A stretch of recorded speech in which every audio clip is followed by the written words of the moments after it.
Hello student, अभी मैं आप लोगों के बीच वर्ग अष्टम का हिंदी बुक लेकर उपस्थित हूँ। चैप्टर दूसरा है, अध्याय 2, मिठाई वाला। यह एक कहानी है जो भगवती प्रसाद वाजपेयी द्वारा रचित है। तो आइए हम लोग इस कहानी के बारे में जानें, पढ़ें। तो बहुत ही मीठे स्वरों के साथ गलियों में घूमता हुआ कहता, बच्चों को बहलाने वाला, खिलौने वाला आ गया। इस तरह से ये कहानी की शुरुआत होती है। और इस कहानी में एक गांव में जो है एक खिलौने वाला आता है और अपना खिलौने बेचता है। बच्चों को देख कर के खुश होता है, पैसे का मोल भाव करता है। बच्चे जो हैं वो उससे पूछते हैं कि इसका दाम क्या है, इसका दाम क्या है, उसका दाम क्या है। इस तरह से बच्चों के नन्हे नन्हे हाथों से वह पैसे लेता है और बच्चों को खिलौने देता है। और बच्चे की खुशी को देखकर वह खुश होता है और साथ साथ उसका जो व्यवसाय है वह भी उसका चलता है। तो इस तरह से कभी वह खिलौना लेकर आता है, कभी वह बांसुरी लेकर आता है, कभी जो है मिठाई लेकर के आता है। तो जब खिलौने बेच करके जाता है तो कुछ दिनों के बाद पुनः वह उस गांव में वापस आता है और उस समय वह मुरली लेकर आता है, अर्थात बांसुरी लेकर के आता है। 6 महीने बाद आता है फिर से। 2-4 दिनों में एक मुरली वाले के आने का समाचार जो है गाँवों में फैल जाता है। लोग कहने लगे, वाह भाई, मुरली बजाने में एक ही उस्ताद है, मतलब वही जो मुरली बेचता है, अर्थात मुरली बजा करके, गाना सुना करके और वह अपना मुरली बेचता है। वो भी सस्ते दामों में, 2-2 पैसे में। लोग सोचते भी हैं उसके बारे में कि भला दो पैसे में वह मुरली बेच लेता है तो भला उसको क्या बचत होगा, उसको क्या बचता होगा। तो इस तरह से प्रतिदिन जो है मुरली वाले की चर्चा गांव में होती रहती है। प्रत्येक गली में उसका मधुर मृदुल स्वर सुनाई देता है। तो बच्चों को बहलाने वाला, मुरली वाला, ऐसा स्वर। इसमें रोहिणी नाम की एक महिला है, जो रोहिणी ने भी मुरली वाले का यह सुर सुना तो उसे खिलौने वाले का स्मरण हो गया, क्योंकि आवाज़ से ऐसा प्रतीत होता था कि यह मुरली वाला और खिलौने वाला जो है यह दोनों एक ही व्यक्ति है। लेकिन फिर क्लियरेंस नहीं था, मतलब इसमें स्पष्ट नहीं हो रहा था कि यह वही व्यक्ति है, क्योंकि 6 महीने पहले वो खिलौने वाला आया था, 6 महीने बाद यह मुरली वाला आया है। तो विजय बाबू जो थे वो समाचार पत्र पढ़ रहे थे और उसी तरह से उसके दरवाजे पर आकर मुरली वाले से बोला, क्यों भाई, किस तरह से देते हो मुरली? किसकी टोपी गली में गिर पड़ी, किसका जूता पार्क में छूट गया? मतलब ऐसे बच्चे जो उसकी आवाज़ को सुन करके अपना सामान को भी भूल करके जहाँ थे वहाँ से दौड़ करके आ जाते थे मुरली खरीदने के लिए। मुरली वाला इस दृश्य को देख करके गदगद हो जाता था, खुश हो जाता था।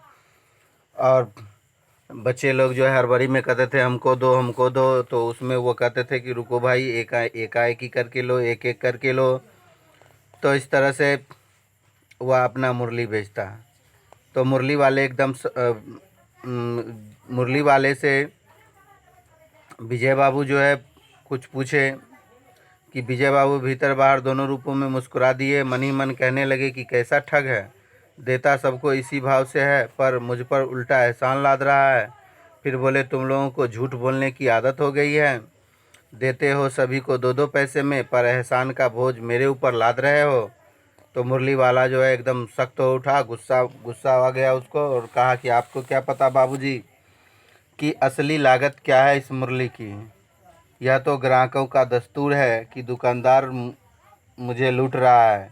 आप भला काहे को विश्वास करेंगे? लेकिन सच पूछिए तो बाबूजी, इनका असली दाम सुनकर चाहे हानि ही उठाकर चीज़ें क्यों ना बेचे, पर ग्राहक यही समझते हैं कि 2 ही पैसे हैं।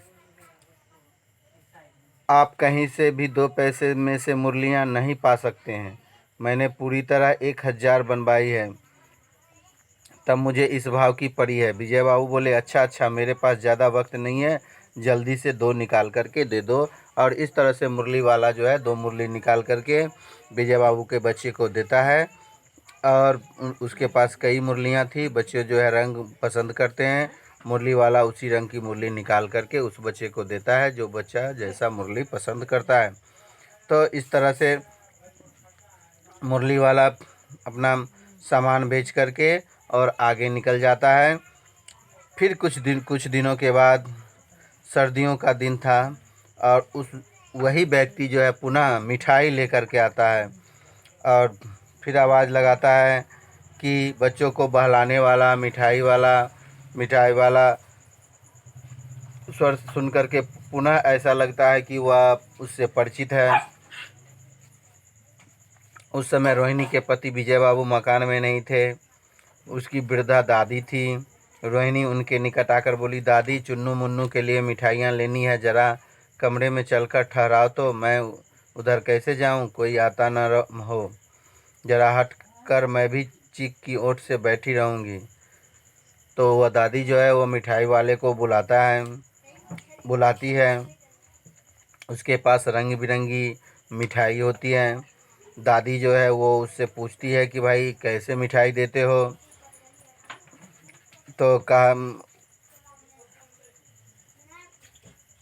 तो मिठाई जायकेदार है, बहुत देर के बाद मुंह में टिकती है, जल्दी घुलती नहीं है।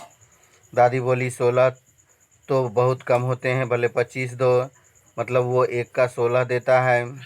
तो इस तरह से, नहीं माँ अधिक नहीं दे सकता हूँ, इतने भी कैसे देता हूँ आपको पता नहीं। इस तरह से ये मिठाई वाला जो है अपना मंतव्य रखता है। दादी चाहती है कि वो उससे अधिक से अधिक मिठाई ले, मिठाई वाला उससे अधिक देने को तैयार नहीं है। तो इस तरह से वो अपना मिठाई बेचता है और इस तरह से कभी खिलौने बेचता है, कभी मुरली बेचता है और कभी मिठाई बेचता है और बेच करके और वो अपना व्यवसाय चलाता है। तो बच्चों, इस कहानी को आपके पास अगर बुक अवेलेबल है तो इसको पढ़ करके अच्छी तरह से समझ सकते हैं। धन्यवाद।